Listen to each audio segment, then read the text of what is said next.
Tentu nanti rapat ini adalah sebagai acuan kita untuk membahas RKAL untuk tahun 2026 sesuai dengan pelaksanaan tahun anggaran tahun 2025.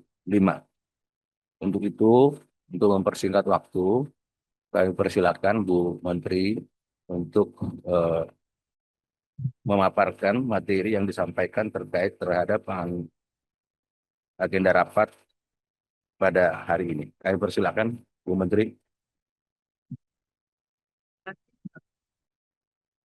Assalamualaikum warahmatullahi wabarakatuh.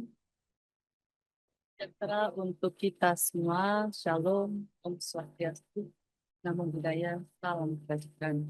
Yang saya hormati Bapak Ibu pimpinan Komisi 7 DPR RI, Bapak Ibu anggota Komisi 7 DPR RI yang kami hormatkan.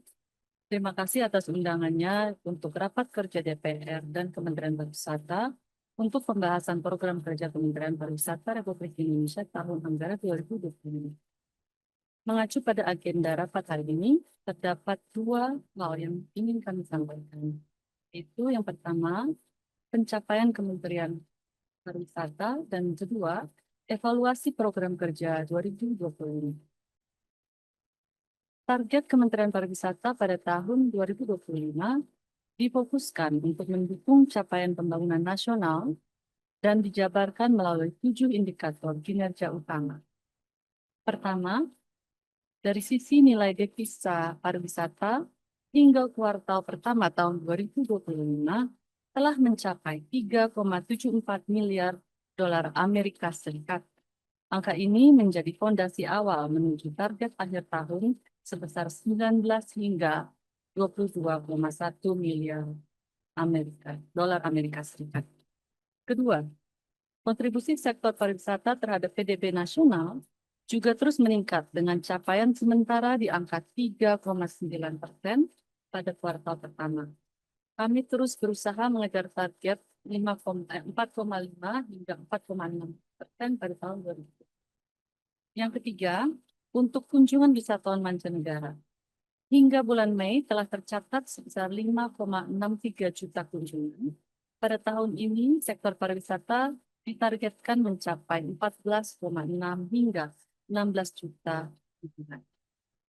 Keempat, wisatawan Nusantara juga menunjukkan jumlah perjalanan yang tinggi dengan capaian sementara sebanyak 0,51 miliar perjalanan hingga bulan Mei, dan kami menargetkan 1,08 miliar perjalanan sepanjang tahun. Kelima, dari sisi tenaga kerja sektor pariwisata, data Sakernas Februari 2025 mencatat sebanyak 25,88 juta orang bekerja di sektor ini. Yang artinya target tahun 2025 sekitar 25,75 juta orang telah berhasil terlampaui. Kami terus mengusahakan peningkatan baik kuantitas maupun kualitas tenaga kerja pariwisata. Yang keenam, peringkat Travel and Tourism Development Index saat ini berada di peringkat 22. Penilaian ini dilakukan setiap 2 tahun sekali sesuai laporan World Economic Forum. Dan terakhir, dari sisi average spending per arrival, wisatawan mancanegara mencatatkan rata-rata pengeluaran sebesar 1.277,17 dolar Amerika Serikat per kunjungan. Kami terus mendorong peningkatan nilai ini menuju target 1.300 hingga 1.381,3 dolar Amerika Serikat pada tahun 2025.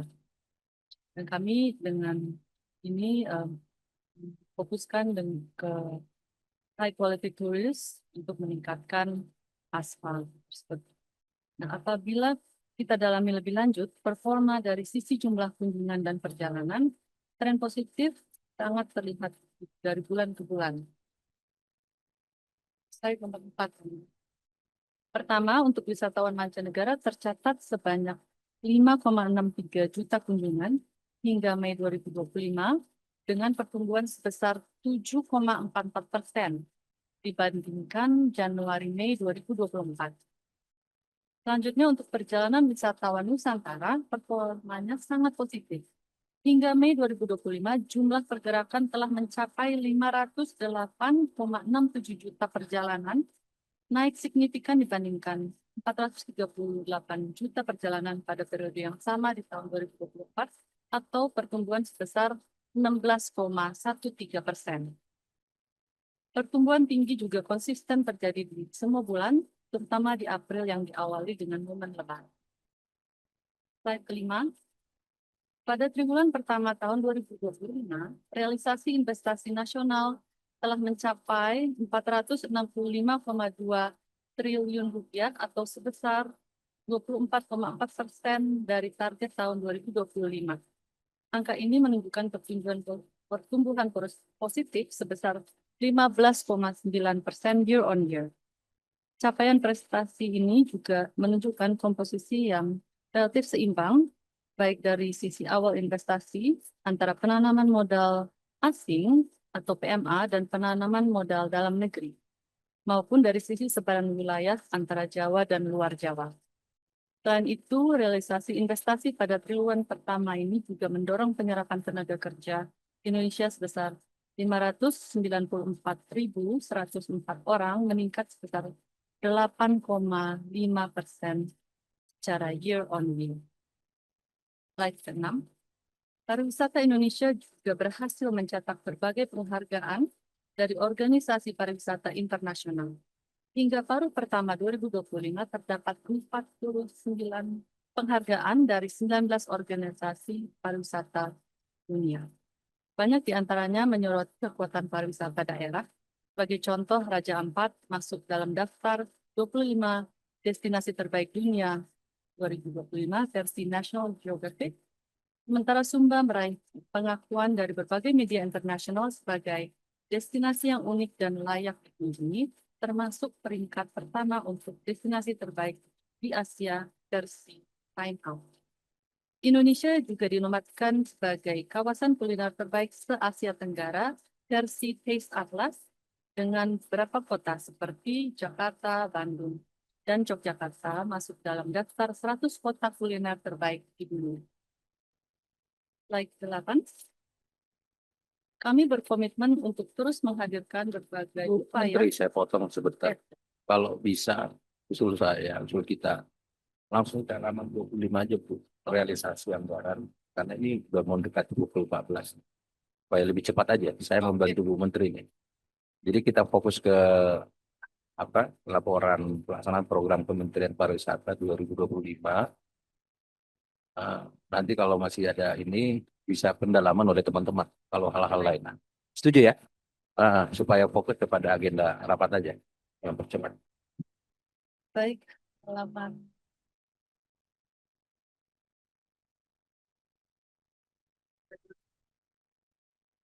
Realisasi anggaran Kementerian Pariwisata sejauh ini adalah 35,87%. Dari sisi realisasi anggaran hingga kini tercatat sebesar 33,23% dengan realisasi apabila dengan pagu yang tidak diblokir.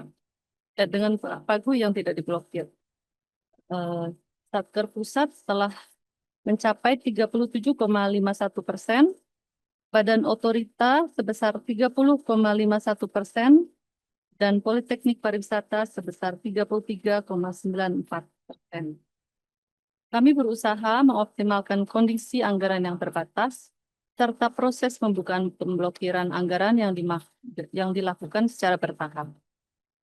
Kami optimis bahwa realisasi anggaran akan maksimal di paruh kedua tahun ini, terlebih masih banyak program strategis berskala besar, termasuk inisiatif pariwisata naik kelas dan rangkaian event by Indonesia yang memang telah terjadwal pada paruh kedua tahun.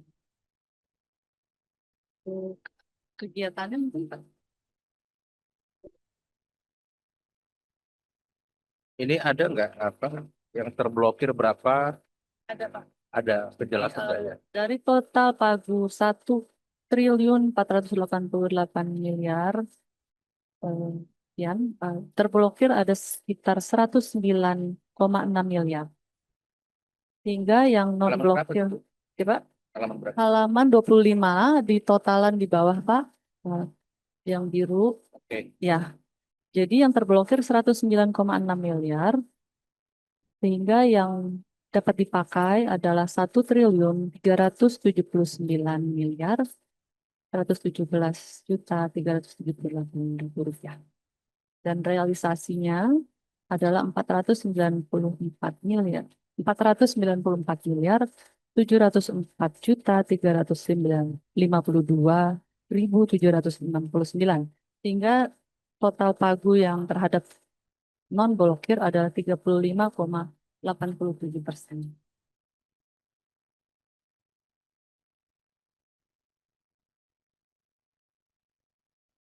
Setelah itu kami ada isu-isu mengenai pariwisata, tapi kalau ingin kita bahas tentang kegiatannya, mungkin Pak.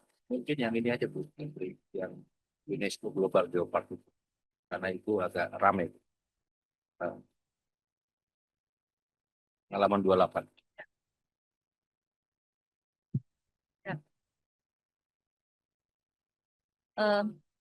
Tentang UNESCO Global Geopark, pada kesempatan ini kami ingin menyampaikan ada dua hal penting. Yang pertama,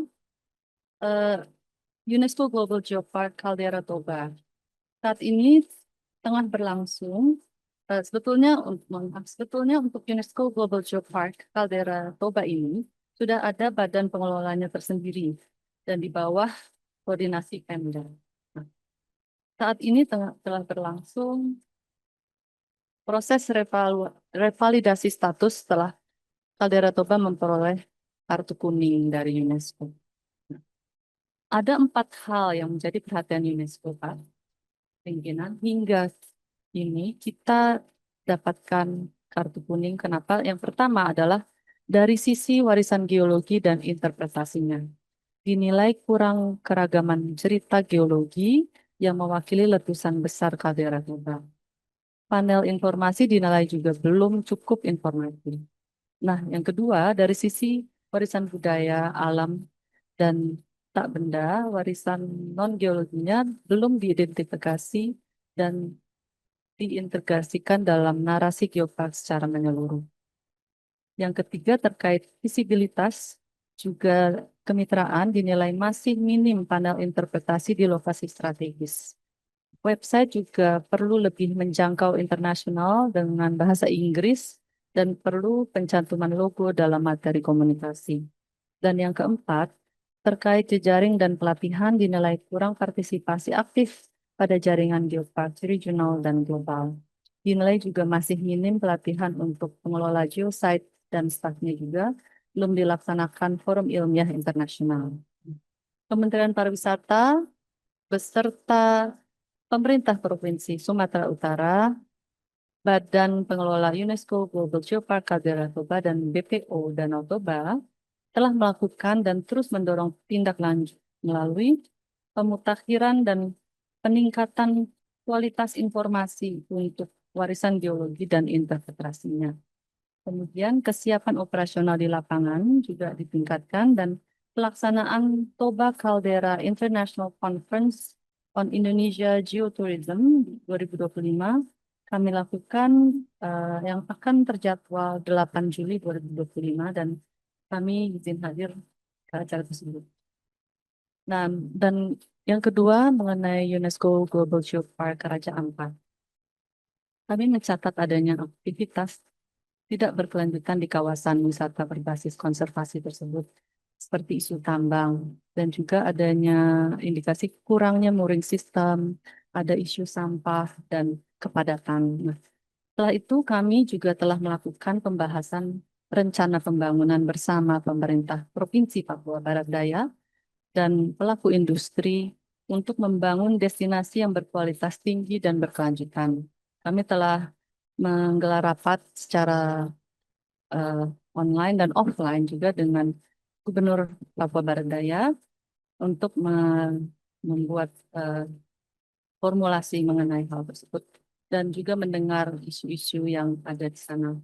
Dan pembentukan tim kerja bersama yang saat ini dalam proses guna mendorong pengembangan kolaboratif, menindaklanjuti isu-isu mendasar, serta memastikan keselarasan dengan Rencana Induk Destinasi Pariwisata Nasional atau RIDPN.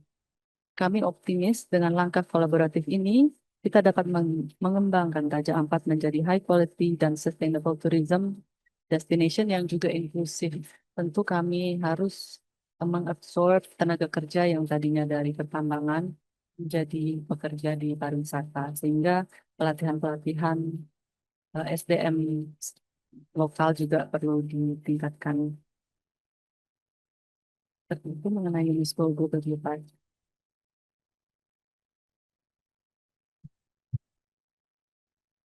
Sudah Bu? Sudah cukup? Kemudian ada laporan krisis mungkin Pak. Oke, Oke. berikut terkait krisis pada paruh pertama 2025, banyak terjadi insiden yang berdampak negatif pada citra Indonesia dan wisatawan. Ini sangat disayangkan dan kita semua tentu berharap ini tidak terjadi lagi. Sejak awal dari Kementerian Pariwisata telah melakukan berbagai upaya untuk penanganan dan pencegahan krisis. Dalam penanganan krisis, kami selalu menindaklanjuti dengan koordinasi lintas kementerian dan lembaga, memastikan collaborative governance dalam penanganan pasca kejadian. Dan terkhusus untuk insiden di Gunung Rinjani bersama ini, kami telah berkolaborasi dengan Kementerian Kehutanan, Kementerian Perhubungan, Basarnas, Kementerian Kelautan dan Perikanan, Kementerian Dalam Negeri, dan untuk menghasilkan rencana aksi konkret dan membuat standar operasional yang secara bersama. Dan tim kerja akan segera dibentuk. Dan terkait bencana, kami telah menyusun program bersama BNPB bagi upaya untuk membangun resiliensi destinasi wisata. Kami juga mendorong pelaksanaan risk assessment di daya tarik wisata, mengingat kesiapan untuk menghadapi lonjakan pengunjung seperti pada peak season, liburan sekolah, lebaran, dan Nataru, belum sepenuhnya dipersiapkan oleh daya tarik wisata, sehingga kami lalu melakukan koordinasi mengenai hal ini. Dan terkait peak season, pertimbangan libur sekolah saat ini kami terus memperkuat koordinasi demi mencegah dan meminimalisir terjadinya krisis. Misi utama kami jelas, yaitu dengan adanya peninjauan aktif yang adaptif terhadap insiden dan bencana, kami ingin menjaga dan citra Indonesia sebagai destinasi wisata yang aman, nyaman, dan menyenangkan.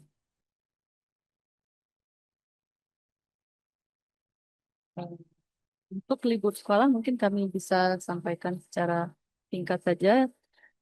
Kementerian Pariwisata telah menyiapkan serangkaian langkah strategis untuk memastikan pengalaman wisata yang aman, nyaman, dan menyenangkan bagi masyarakat. Seperti beberapa upaya yang telah kami lakukan, yaitu melakukan sosialisasi dan promosi destinasi wisata dalam negeri, termasuk event-event daerah unggulan untuk mendorong pergerakan wisatawan Nusantara. Dan penerbitan surat edaran dan 22 modul panduan pengelolaan risiko sebagai rujukan standar operasional di lapangan, dan koordinasi intensif dengan pemerintah daerah terkait aspek keamanan, ketertiban, dan penerapan protokol cleanliness, health, safety, and environmental sustainability. Lanjut kemudian peninjauan langsung ke destinasi-destinasi utama untuk memastikan kesiapan layanan dan infrastruktur destinasi dan penguatan komunikasi informasi melalui media sosial resmi Kementerian Pariwisata agar publik mendapat informasi terkini dan terpercaya. Selain itu juga kami melakukan promosi dan amplifikasi intensif yang diberikan oleh pemerintah mengenai insentif PPND sebesar 6% untuk tiket pesawat, diskon tarif tol, dan transportasi lainnya. Demikian yang kami bisa sampaikan, Bapak dan Ibu pimpinan, anggota Komisi 7 DPR RI. Terima kasih atas kesempatan yang diberikan untuk memaparkan program kerja Kementerian Pariwisata tahun 2025. Kami menyambut baik masukan dan kritik yang membangun dari Bapak dan Ibu. Dan kami mohon arahannya. Terima kasih. Baik, terima kasih Bu Menteri atas paparan yang sudah diberikan. Sebelum pendalaman oleh Bapak Ibu anggota Komisi 7, saya ingin memberikan ini kita supaya fokus nanti memberikan masukan terkait terhadap realisasi anggaran 2025. Karena ini nanti kan minggu depan kita udah mulai bahas soal RKAL untuk 2026. Dan ini hari ini basis kita untuk menggunakan acuan kita untuk pembahasan ke minggu depan. Ya, walaupun nanti itu pagu indikatifnya lagi dibuat. Lalu kemudian terkait isu-isu tadi yang sudah dijelaskan oleh Bu Menteri mengenai global geopark, ya, terus mitigasi bencana untuk tidak mengganggu sektor kepariwisataan dan isu lainnya. Saya kira kita fokus di situ ininya supaya lebih efektif. Tetapi saya melihat ini cukup kecil sekali Bu ya, serapan ini sampai 33%. Ini serapan anggaran yang ini. Eh, Nah, ini mungkin nanti salah satu yang kita. Ya, baik. Saya persilakan. Ini ada daftar penanya. Mohon maaf Pak, mungkin penjelasan sedikit karena pembukaan blokir baru terjadi di Maret ya Pak ya. Oke, boleh, boleh. Kalau ada tambahan penjelasan nggak apa-apa. Silakan, Pak Sesmen. Pimpinan, memang kebetulan. Kok agak lemas suara Pak Sesmen ini? Ini biasanya ini agak tegas ini kok. Ini Udah lama nggak berhadapan dengan Pak Ketua ini. eh, Jadi izin Pak. baru dibilang serapannya kecil kok udah jadi. Jadi izin Pak. Memang karena pencairannya itu memang bertahap dari Kemenkeu dan kebetulan teman-teman di kedeputian itu pelaksanaan kegiatan seperti di tempatnya pemasaran itu ada kalender of eventnya Pak. Jadi memang pelaksanaannya harus mengikuti kalender of event yang sudah ada. Terus yang kedua, ada kegiatan yang memang begitu dibuka blokirnya baru kami proses pembukaan lelangnya Pak. Jadi memang karena lelang ini masih berproses sehingga memang belum bisa langsung kita tagihkan. Jadi mohon izin Pak, ada beberapa kegiatan yang memang proses lelangnya masih berlangsung. Jadi memang menunggu lelang selesai baru nanti selesai pekerjaannya baru bisa ditagihkan Pak. Mohon izin Pak Ketua. Ya, artinya dengan sisa waktu yang sekarang, ini bisa nggak Kejar, serapannya kejar. bisa Izin. lebih dioptimalkan gitu? Kami akan segera melakukan koordinasi dengan teman-teman di kedeputian. Tapi pada prinsipnya untuk kegiatan yang kita lakukan kontraktual secara lelang ini sudah kita lakukan.